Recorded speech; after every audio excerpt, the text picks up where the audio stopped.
সামর্থ্য থাকলে কখনোই গ্রামে থাকা উচিত না। গ্রামে ১০০ বিঘা জমির মালিক হওয়ার চেয়ে শহরে এক টুকরো ভাড়া বাসায় থাকা অনেক ভালো, অনেক সম্মানের, অনেক আরামদায়ক। হ্যালো এভরিওয়ান, আসসালামু আলাইকুম। কেমন আছেন সবাই? আশা করি সবাই ভালো আছেন। আসলে গ্রামে স্থায়ীভাবে বসবাস করাটাকে কোন সূচকে এগিয়ে রাখা যায় আমার জানা নেই। দেখবেন গ্রামে বেশিরভাগ মানুষ এতই টক্সিক যে তারা তাদের ব্যক্তিগত জীবনের থেকে আপনার জীবন নিয়ে বেশি চিন্তিত।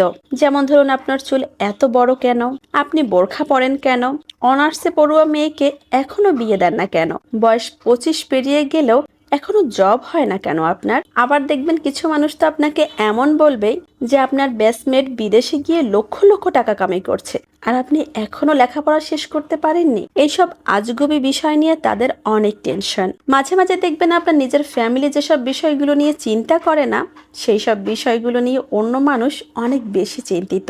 গ্রামের টক্সিক বিষয়গুলোর আরেকটি অনেক বড় পাঠ হচ্ছে ঝগড়া। আপনি এমন কোনো বাড়ি খুঁজে পাবেন না যেখানে জায়গা জমি নিয়ে কোনো রকমের বিরোধ নেই, প্রত্যক্ষ হোক বা পরোক্ষ। এই ফ্যামিলি সেই ফ্যামিলির সাথে কোনো একভাবেই ঝগড়া লাগিয়ে দেয়। মাত্র 1 ইঞ্চি জায়গা নিয়ে মাথা ফাটাফাটি, অশ্লীল ভাষায় গালাগালি, মামলা মোকদ্দমা তো চলতেই থাকে।